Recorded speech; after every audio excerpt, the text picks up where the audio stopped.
if jala badeetiin du hin jirree horsiise xiyya dhiisee see aadaa ormaa jabeeyse tolee nyarkoo duutee hachaa cobsiise lubbuu kalee badde manaa nu baase haana dhawaa boolla buutii nu buuse hordofaa warri ergaan sun yaa qulqulluu bishaan burqaa laga yaa'u tajechisii daa'ima daamuu mi'aawu yaa taluucaan duwida mudhii sirra taa'u yaa xiqqaa guddaan ijaan jala yaa'u yaa fayyoo faaya faayaan gaara taa'u hafteen qabdu fayyaa cubbuu sirran kaahu ansi malee dubra ambaa maqaan dhahuu si jechaan meeqatam dhabeetti haasawu bareeda yoo bagaaddisaa yoo si dhabeeyyee isaa yoo sirkadeen duree isaa dhihaaddu siin dhiheessaa lookoo martuu dhawweessaa si jiruu toomiyeessa kalloo toolonii bulchaa godaane shaggaatoo wareere horiini kalloo hotoo gadoodde jabbiini shaggaatoo yaada keetiin booya kalloo hotoo wareerte sammuuni shaggaatoo maraatte too lubbuuni kalloo hotoo sina jaalachiise shaggaatoo maaddaan nu fageessa kalloo hotoo na dhibde tun dubbiini shaggaatoo maa wal nu garsiisa shaggaatoo maa wal nu barsiisa kalloo hotoo duraanu rabbiini.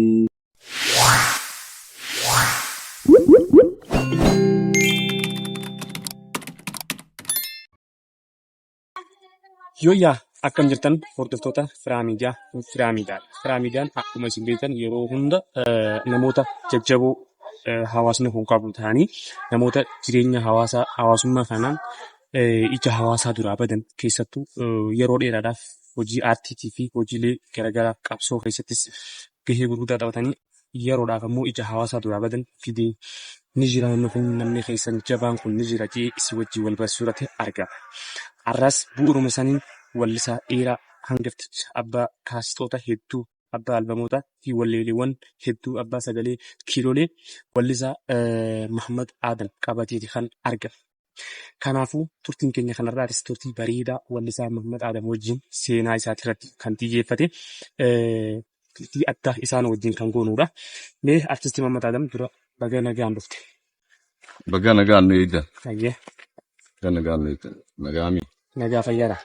Jirtanii. Qabbiin sagantaa keenyatti. Nagaa akkas. Jirtanii. Nagaa jirru. Alhamdulillah. Hayyee baga nagaan dhuftan isin jechaa mee wallisaa Muhammad Adam eessatti dhalattan eessatti guddattan seenaa keessan hawaasa keessanii wal barsiisu. Duraan dursee miidiyaan keejineetii atilleen kana odeeffate galatoomin ja'a. Hayyee. Akkasuma ani godina Harargee Lixaa Oromiyaa aanaa mi'eessa ture dhaloonni kiyya. Hayyee. Aanaan amma fottoqee aanaa gumbii burtutti ta'e malee. Gaafni nuti qabsoorra turre gaafa aanaa mi'eessa jala ture. Aanaa saniifuu dhalata aanaa mi'eessa. Dhalata aanaa mi'eessa ammoo amma aanaa gumbii burtutti jaamaa.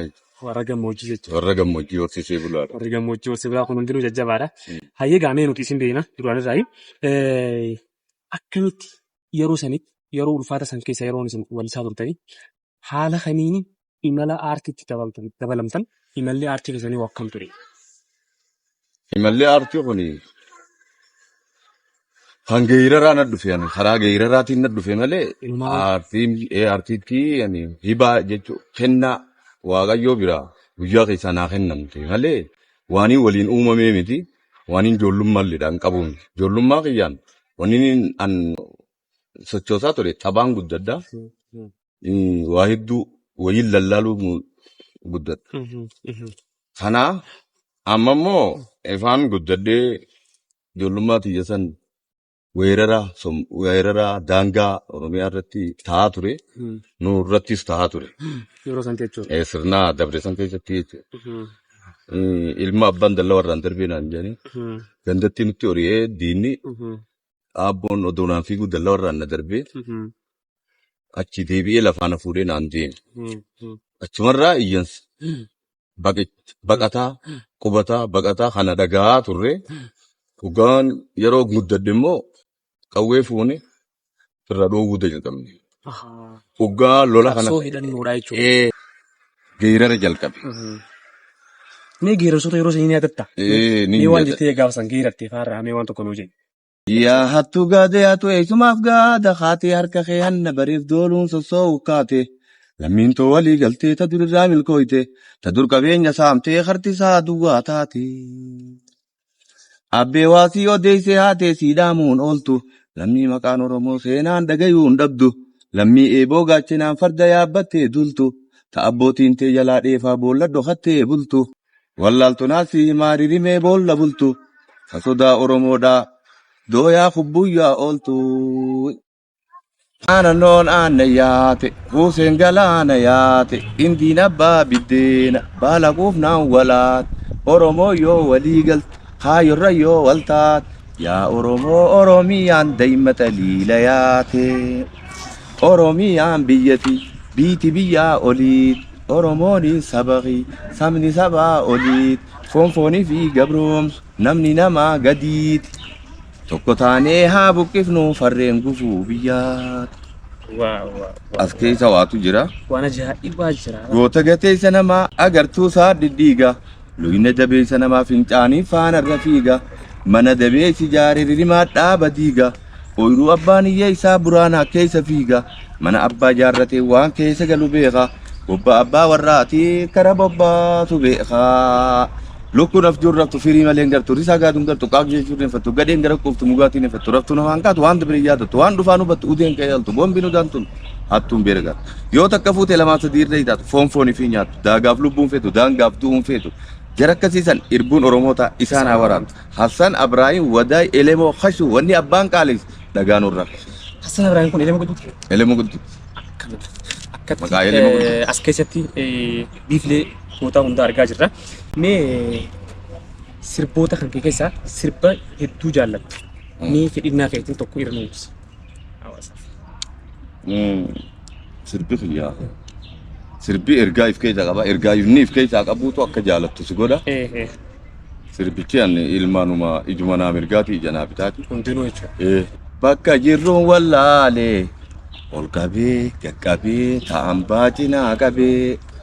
Yaa saba koo Oromoo nu wal dhabee jiruu jireenyaa gadii keessa jiruu nu mataa wal qabee meeqam ta'uu nu wayyaa kanaafuu nu malee mirga keenya nu dhiibee if jala badeetiin hin jirree horsiise xiyya dhiisee see aadaa ormaa jabeeyse tolee nyarqoo duutee hachaa cobsiise lubbuu kalee baddeen manaa nu baase. Ana dawaa boolla buutii nu buuse. Hordofaa warri ergaan sun geesse. Hajuu kanaan fedha. Sirba kanaa na boochisa sirba. Kana si qofaa miti. Baay'ee tu walleen tiyya tandeetii miti. Ati naaf baaste wallee tana naasira dhageeffata. Wallee tana yeroo hedduu ati erga baaste dhageeffachuu dhiisuu dandeessa ifuma yoo afaan jette malee. Ana immoo sirran dhageeffadhe wallee tana. Hangati dhageeffadhe jaalala deebi'ee dhageeffadhe. Dhugaa dubbachuuf walleen tiyya. Haalaanii wallee tana jaalladha. My favorite music waan jaamusanii naa galatooni. Kanumaa fi anis tarii sirbaan fedhu tokko naa buusan ol jeetinis gaafadhe. Mee yeroo jalqaba sirba baastan san haalli yeroo sanitti illee ulfaataadha. Namni ati yeroo sanatti fakkeenya godhatte akka nama kanaa ittiin ta'uu barbaada. Namni kun anaaf rool moodeela kiyya jettee namni ati wallee jalaa barachaa dhufte. Akka istaayil isatti osoo ta'e jettee eenyu ni jira. Jiraayi. Lafa guutee. Wayii lakkoofsa qabaa naan jaba. Xiyya namaatiin adda. Maal jedhee beekta? Hacaaluu Hundeessaa taakka jiru. Sadiir Martuu lama jiru. Jaamboo Jootee isaaniin fakkeenya godhe jechuu miti beeka. Kanaaf iddoo takka teenye mana Xaahir jedhanii. Mucaan warra Jimmaati mana muuziqaa Abbaa Gadaati. Aaskootti waliin teenye. Isaan koostartii yaamamaniiti. Faatee inni yeroo san teesseeti jala hafte isillee san keessallee ni jirti. Baay'een dinqisiifadha faatee inni sunillee. Jala hafte jarri sun achirraa dhufee achi taa'u jira. Hacaaluun kun fi Jimmaa Qama'uu dhiiseeti miidiyaa jala taa'ee televizyiina ilaala. An achi taa'eetiin Hacaalu kottu nu bira nutti dabalamiin jee. Abbaa keenya kanaan baay'ee jaaladhaa jee. Ali Birraa baala. Hacaaluun baay'ee Ali Birraa hedduu jaalata. Jee Gasaniin jeen isaan lachuu har'an jiranii ijjina har'a fallattu. Maaliin jeen beektaa? Alii Birraa caalaa siin jaaladhaan jeen. Margeesse hin dhaabbanne an ittiin fufee jechuudha. Jechi kiyya itti fufe. Alii Birraa caalaa siin jaaladhaan jeen. Si caalaa jaamboon jaaladhaan jeen. Ni ta'a jaamboonis of dhagaawe. Jaamboo caalaa immoo Hadiir Martuun jaaladhaan jeen. Hadiir Martuu caalaa immoo Eebbisaa Addunyaa, Usmaayyoo Muusaa, Mustafaa Harawwee. Mustafaa Harawwee. Akkana jechuun beeki. Abrahaam Baadiyyaa. Tokko keessan. Eegi gaggee wilii dhaba. Kanaan si caalaa jaaladhaan jeen. Wallistoota Oromoo qixxeen jaaladhaan jeen. Ta'ee immoo darasaa isaati ani Umar Suleemaniin hundaa olitti. Jaaladhaan. Kanin jaaladhuuf ammoo jechootaan dhaamsa isaan Oromoo qabaniin hin jaaladde malee lammummaa fi bifaan fi amalaan adda baasiitii mitiin jee. Kanaan jedheen mee sababni Alii Birraa caalaa na jaalatteef maali naan jedhu. Garaan haadhaa burree waan jetteef hin jeen. Jaamboo hoo jennaan hin taane imma yoonaa waan jeef hin jeen. Hin taane imma yoonaa qonnee diina soorraa waan jeefin si caalchisee. Hadiir Martuu handura garaarraa galma utuubarraa dhugaan bararraa ilma haadharraa waan jeef hin jeen. Hay duuba Mustafaa Harawwee faahool maaliin Hadiir Martuu awwaadis gaa Mustafaa Harawwee hagaan callisee na nyaattu coraa dhugaa dubbadde habaatu narraa sababa jeef hin jeen. Umar Suleeman hooree Umar Suleeman dubbii garaana jiru dhoksee waliin hin du'u anatu du'a malee dhaamsi kan koo hin du'u qaamni koo biyyee ta'a dhaamsi koo qaanqee ta'a biyya keessa faca'a ergaan uummataan ga'e yoon du'illee nagaa waan jeef namni kudha tokko karaa waliin ba'ee tokko fayyaa ta'ee yoo kudhan maraate jala deemuufis nama gootiraatu jala hafuufis ree dubbiin hin taatu. Rakkoon jirtu tana yaa saba Oromoo mala baasaana sababa jeefi. Fudhanii maraannee tokkoon fayyaa taane waan ta'eef. Waan barbaannu itti gahuu hin dandeenye yoo sirna wayyaanee san keessatti dabarseef jechuudha. Ijoollee sanii. Sanaa wanni namni ni fakkeenya godhe asuma keessaa argachuu ni dandeessaa jechuudha. Barra adda filadde. Filaddeemi? Filadde. Naa galatoomii. Egaa turtiin keenya ammallee akkuma itti fufetti jira. Viidiyoo kana akkuma ilaaluu eegaltaniin laayik gochuu hin dagatinaa. Firaa miidiyaa immoo sabiskiraayib gochuunis hojii keessatti akka ta'eef isinitti hin himu. Hanga ammatti turtii dabarsinee yaada keessan koomantii jedhanuuf kaayaadha. Itti aansuudhaan mee sirba yaalooshee lashgodii shaggooyee dhimma marii naannoo sirba jiru kana miidha nu buusan teessaa galeedha. Sirba kana qarshii kuma kafaleetiin irraa haqi jeeni qabata. Istiidiyoo keessatti haqiin jeen sirba kana maal gootaa jiru. Sirba haadhaatiin bakka buusaan jeen. Hin taane sirba kana. Edaanuu sirba filatamaa fi sirba hin filatamnes kan murteessu hawaasa malee ogeessi nama lama sadiin murteessuu hin danda'u. Abbaallee murteessuu hin danda'u. Yaaloosheen kun ammoo gaafa gabba'u ijoo ta'e. Ni maraachise nama hedduu. Nama hedduu qeyroo hedduu filatanii jechuudha. Bakkaan ani hin eegin. Jaallatammaa argate. Yaalooshee lashgodii shaggooyyee mammarii naannooyyee. Yaabontuu sabboontuu bu'ii buusi martuu. Yaalooshee lashgodii shaggooyyee mammarii naannooyyee. Yaabontuu sabboontuu bu'ii buusi martuu. Yaalooshee hiyyumaa qaalloodhaayi. Yaalooshee teessoo fuullee sirbaa. Yaalooshee sin jalaadde jennaan. Yaalooshee namni maana jibbaa. Yaalooshee unkuftoo jaalaalaayi. Yaalooshee seenetuu jigarbaa. Yaalooshee qawweeleen hedduudha. Diriiri bareedduun kilaashii. Diriiri bareedduun hedduudhaayi. Yaalooshee si malee bilaashii. Yaalooshee sifinii dhanaasi. Diriiri konnaa hiidhishaashii. Diriiri mallattoo jaalaalaayi. Yaalooshee dhungootee na guurshii. Yaalooshee lashgodii shaggooyyee mammarii naannooyyee. Yaabontuu sabboontuu bu'ii buusi martuu. Bontuu Oromoo yaa faaya taate akakna goote jaalalti feeti. Kana jaa. Hedduu naaf galatoomi. Wallisaa keenya abbaa aartii abbaa sagalee kiilolee Mahammad Adam ammallee turtiin isa wajjin akkuma itti fufee jira. Turtii dhumatuu miti galaana kun danda'ama aartii keessatti rarraan tana. Akkuma isiniin jee yaada keessan komantii jedhanuuf kaayuun immoo hojii keessanii naaf galatoomaadha. Hayyeemee ammallee sirba kana keessaa bu'uun hedduu har'a bashannanuun barbaada. Umma hawaasni fayyaa isaanii bashannananii. Sirba hangaatu kaaruu bishaanii yoo tokko hojjete. Mee isarraa waa jettu ni qabdaani. Walleen kee hundaa wal fakkaata. Kaan diranii mee maal godhanii nuti gaa. Nuti hin goone gaa isintu gaafas godhi. Hangaatu sani mana aruuzaa dhageetiin daa'imma jedhaniini nyaata nyaatu jirra marqaa dhadhaadhaan nyaatu jirra. Michoon takka dhuftee ilmoo ukaa qabdi ulaarra jetti. Hangaatu kottu nyaaddu jee. Quufee jette. Hoggaan gallaalu ulaarratti michoon bareeda namaati. Michoon hoggaan laalu seeyitee akkas jette ilkeen kaarruudha. Rifeensi asirra ta'a. Michoo warra gammoojjiitti beektu baadiyyaadha horsiisee bulaadha. Bareedu baadiyyaati. Michoo hoggaan laalu nyaanni nuun irratti bakka nyaatumaa niin dhiisee michoo laaleetiin hangaatuudhaan jeen. Quufee jette. Hangaatu haaruu bishaanii yaanni akkanuma dhawu ni jennas. Qaat jeetu. Intalli haaruunis bishaanii dubra baadiyyaati naannoo asireetti. Miila immoo miilaan. Kanaatu bar waan miila. Kophee miilarraan qabdu akka dhaabbattee akkana jetti ilmoo haadaati ukaa qabdi. Miiluma kanaa'u lafaan dhaabbatu siidhaani. Ittiin sheene maal lafaan dhaabbatte kaje. Hangaatu haaruu bishaanii hangamii fuute too qalbii wal garraanii.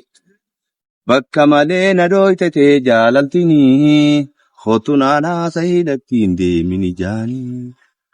Yoo deemtanii isittiin ijaawa jechuudha. Michoon kaatee fiigaa kuttee dhukkaa. Sirba achumarraa hin jalqabe. Yaa qulqulluu bishaan burqaa laga yaa'u tajechisii daa'ima daamuu mi'aawu. Yaa taluucaan duwida mudhii sirra taa'u. Yaa xiqqaa guddaan ijaan jala yaa'u. Yaa fayyoo faayaa gaara taa'u hafteen qabdu fayyaa cubbuu sirran kaa'u. Ansi malee dubra ambaa maqaan dhahu si jechaan meeqatam darreetti haasa'u. Duwwaadha halkuu guyyuu si gaafata nyaateen dhuguu ciiseen rafuu olii gannaa dhadhaabbata. Haasinni keenya yoomiyyuu wallaba keenya jaalata garaan jabaatiin jaalatu adawwiin nu dhaadata. Hayyee gaamee ittuudhaan wallee keessaa isin baasee taraa takka gara haala qabatamaa yeroodhaaf turettiin isin deebisa. Wallees boodas walleelee wanti deddeebiinu hedduu jiraan kuuf wallee teessan bakka itti dhaabeetti dhaabinarraa bakka hangatetti waa dhaabuu miti yookaan waan wallisa malee irra. Hayyee ija hawaasa duraa yeroo dheeraadhaaf maaliif fattan? Kuni wanni na bachiise laal qoreen odoo ati teessoo si waraanuu fi fiidee si waraanuu kamtu irra si caala? Fiideetuma waraanuu irra si caala? Sababa qabda. Deemurra jirtaan duuti bakka inni dhufuurra odoon deemuu yoon du'eedha. Jireenya kiyyaa akkam taanaa fi akkamiin ta'a kana jira. Addunyaa kanarra wanni jiru haayoo sadii jira beeku. Haayoo namaa fi bineensaa, namaa fi bineensaa. Laalama haayoo namaa fi bineensaa. Haayoo sabaa, haayoo dhuunfaa haganumaa jira. Amma akkam taanaa fi akkamiin taatu wal bira natti dhufe. Akkamiin taata na boodaan itti deebi'a akkam taanaan tun agalma geessuudha jettuun seenega. Qabsoon ammoo abaloo asiin qabsaayi sin gaafachiisu. Sigalee abbaan fedhe waan fedheen qabsaa karaa fedheen qabsaa haga danda'utti uummata kanaaf ofii jedhee uummataaf jedhee qabsaa. Akkam taanaa saniif jechuudha. Waan inni qabsaa'uuf fedhu himin fedhu haa dhiisu fedhu haa himu. Dhimma mataasaa Mursuleemanii waan jedheeta. Tokkicha kee dadhabdee jedhe. Sigalee. Teenyaan karra jala qotte tiyyaan ol gortee. Gortee. Teenyaan gadi yaasanii tiyyaan jalaa galchanii je. Dhuga. Teenya jechuun yoomii guyyaa kamii faalchanii je. Tokkicha kee dadhabdee je. Maal jechuun ergaa guddoo qaba. Waan bal'aa kitaaba guutuu. Anis gaagaan danda'utti waa'ee kiyyaa geggeessuun qaba jeetiin seenee sirboota kana seenee amma ni hidhama sirna dabarsan keessatti niitii tillee galuu na kutanii akka carraadha niitillee baatee heerumte nama bira an deemuu taa'ee qoreen na waraanudha deemee aana waraantu jee Oromiyaa tana niin bara lafaa lafeeti bal'ina Oromiyaan qabduufi sabni kun hagam akka baay'atu seenaa isaanii qoratuun qabu akki as ture achis turee dhiiroo moo akki as ture kun kophaadha akkichi ture kophaadha waan jaamu adda baafatuudhaaf socho'aatiin ture amma torba Oromiyaa tana keessa socho'u. Waajjira aadaa fi turizimii irraayis aadaa fi turizimii caffee toleeraa shukkaa jedhanii waajjira aadaa fi turizimii magaalaa Adaamarraayis xalayaan qaba na deeggaran dhaabni sirna wayyaanee san jala jiru na deeggaraa ture. Na harkatti hin qabne. Oppiidoon gaafsuu xalayaadhaan karaa xalayaatiin na deeggaranii socho'aa ture jechuudha. Sochii tana keessattiin waggaa hagana dabarse. Akkamiin ta'a immoo gaafa mootummaan wayyaanee san kufu Oromoon tokko taate gaafa saniin gammade baay'een gammade yoo gammachuu waa namaa goote guyyaa akka Oromoon tokko taate san yeroo mootummaan jijjiiramaa dhufe sanitti gammachuu yoo waa namaa gootu ta'e namoonni gammannee guyyaa saniin gammade gara aditti irra gammannee badaraannee namuu gaafas du'uun barbaade yeroo maaliif jenna gammachuma tanaan otoo na keessaa baate waan jaamuun na dagaame Uno ture mul'adhe hin mul'anne carraadha mul'atuu ni beektu. An of mul'isuufis duraanis hin qabsooyi. Of mul'isuufis iftaa jiroomsuufis hin mul'anne. OBN irratti haaseetiin jira. Amma booda namni Oromoofiin qabsaa'ee tana naa godhaaju fuulii uummata Oromootiif fuuliin oolle uummanni Oromoo hadoodeetuma akkana quuqameetuma yoo waa godheef malee. Galee hafuulii dalagatu abbaan fedhe waan jaamu dabarseetiin ture OBS irratti qaba. Saniin galee an lafaan jalqabe yookaan faasii fudhee qottoo fudhadhee. Kara qonnaa lafaas ni bafadhaa iddoo jireenyaa manaatis ni qabadha jee. Laal qoree wayyaanii bakka waraante laal wayyaanii jeniiti. Qoree gammoojjii keessa bordoddee keessa. Muka tokko jira haa gammoojjii malee biyya biraan taane. Bona aaraa keessaas numa gurraachuma inni. Horiin achi badaa ni nyaanna jee waggaa dhaqu jijjiira habiraati. Achi turre odoon kana haaduuti nama dhuunfaati wallollee hidhaa tana seenu. Dhimma dhuunfaatiif jecha. Waggoota meeqaaf hidhamtee hidhaa tana keessa? Waggaa 5. Waggaa 5 hidhamtee. Odoon hin beekamin akkumaan Oromiyaa naanna'e sanitti onlaayinii irratti odoon hin bahin odoo nam tokko nan beekin bordodde keessa jireenya kiyya gad kufee jechuudha. Amma gaa akkam taanaan galma geesse akkamiin taa'an jalqabuu qabaa jee. Namni gaafaan an akkam taanaa jala badu akkamiin ta'a jee hundi jijjiirame. Dhugaan dhufuun baanaa bara. Awwa bazabana beeka gaa nu jala hafte amma ifa aduun dhiiteef fiiguu kana. Nuti nun galle hajuu hedduu jira.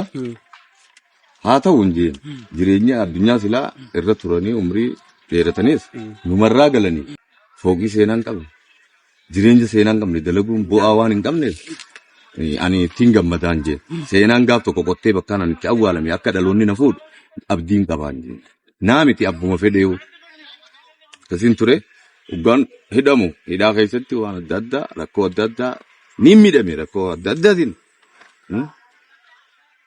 Hidhamtoota keenyallee rabbi gataa dhiisu ammallee ijoollee hedduu wajjin turre biddeenni tokko daabboon takka biddeenni yoo afuufte qilleensaa fuudha.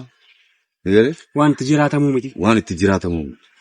Haala badaa ture. Akkasitti hidhamtee laal Oromiyaa naannooteetti Oromiyaan daawwattee naannoottee Oromiyaa akka deebite immoo qottoo fudhattee ooruu galtee qonnatti galtee qonna keessa osoo jirtuu nama dhuunfaatii wajjin walloltee hidhamte. Waggoota yoo xiqqaate gara waggoota 10 yoo xiqqaate waggaa 8 duratti dhumatee jechuudha. Dhumatee jechuudha. Kanaatutu kanaan namoota artirraa si salachiisee waan tokko irraa nuu jedhini. Bareeda yoo bagaaddisaa yoo si dhabeeyyee isaa yoo sirkadeen dureessaa. Dhihaaddu siin dhiheessa lookoo martuu dhawweessa si jiru toomiyeessa. Kalloo tooloni bulchaa godaane shaggaatoo wareere horiini. Kalloo hotoo gadoodde jabbiini. Shaggaatoo yaada keetiin booya. Kalloo hotoo wareerte sammuuni. Shaggaatoo maraatte too lubbuuni. Kalloo hotoo sina jaalachiise. Shaggaatoo maaddaan nu fageessa. Kalloo hotoo na dhibde tun dubbiini. Shaggaatoo maa wal nu garsiisa. Shaggaatoo maa wal nu barsiisa. Kalloo hotoo duraanu rabbiini. Bareeda yoo bagaaddisaa yoon si dhabeeyyeessaa yoon sirkaddeen dureessaa. Dhihaaddu siin dhiheessaa lookoo martuu dhawweessaa si jiru toomiyeessaa. Kalloo too maal harkate laata shaggaatoo waraabo wal yaame lootoo aduun diinaa yuufuse. Shaggaatoo kee garaan maal yaada kallootoo koo garaan siifaada gaatoo midhaan bishaan dhiise. Kallootoo narraan fagaatiini shaggaatoo faana teerraan deema lootoo midhaan karaa baase. Shaggaatoo yoon akkanaan maraadde kallootoo niin eega booddeet gaatoo yoo rabbiinuu si dhiise. Kallootoo yaa shurraabee komatiyyaa kallootoo yaa agartuu ijatiyyaa.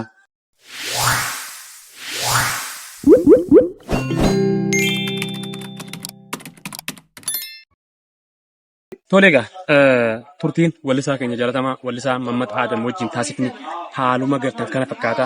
Yeroo biraa jechuudha hojiilee haaraan dhufaatis waan jiraniif sagantaa biraatiin kan walitti deebinu ta'a. Hin xumuranne dhimma keenya isa wajjin qabnu hin xumuranne hanga walitti deebinutti ammoo wanni isin nuuf beekuu qabdan gamanaan nutis akka miidiyaatti isaan bakka buunee kan dhaabnu. Wallisaan kun hawaasarraa irratti wanti inni barbaadu hojiilee haaree qabatee dhufaatis kan jiru waan ta'eef aartii isaa wallisaa kana sagalee isaatis wallisaatis hedduu ni beektan jeetii yaada. Kun immoo muraasni hanga amma irraa dubbanne kanadha. Yeroo dhihootti hojiilee haaree akka dursan babbareedu san qabatanii waan dhufuuf tumsi hawaasaa parsantii 100 ni barbaachisa. Namni kun haala inni keessa tures walumaan kan odeeffanne kuma gartan kana viidiyoo garuu badeetanii ilaaluu dandeessanii. Wallisaa kana duuba bu'aa tumsaadha gargaaraadha. Nama keenya jabaadha waan ta'eef utubaadha isiniin jenna. Sagantaa biraatiin hanga walitti deebinutti fi torbaan ammoo nama akkana nama jajjabaa akkanaa qabannee hanga walitti deebinutti nagaan nuuf tura. Bakka nagaanaaf jiraadhaa yeroo gaarii naaf qabaadhaan isiniin jaa.